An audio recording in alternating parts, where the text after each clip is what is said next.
জানো, আমার খুব ইচ্ছে করে তোমার কাছে ছুটে যেতে। সব অভিমান, রাগ আর দূরত্ব ভুলে তোমাকে শক্ত করে জড়িয়ে ধরে বলতে, আর কোথাও যেও না, এবার শুধু আমার কাছেই থেকো। কখনো কখনো মন চাই তোমার হাতটা শক্ত করে ধরে রাখি, যেন কোনো পরিস্থিতি আমাদেরকে আলাদা করতে না পারে। তোমার পাশে বসে অনেক কথা বলতে ইচ্ছে করে, আবার কখনো কখনো কথা না বলে শুধু তোমার কাছে থাকতে ইচ্ছে করে।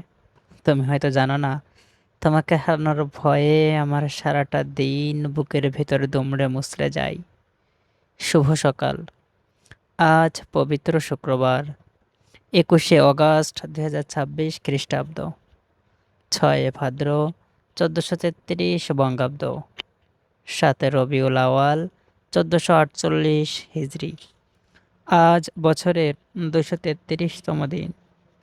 ঋতুচক্রে এখন চলছে শরৎকাল। আজ বাংলা সাহিত্যের বিশিষ্ট ঔপন্যাসিক ও ছোট গল্পকার দিলারা হাশেমের শুভ জন্মদিন। শুভ হোক সারাদিন।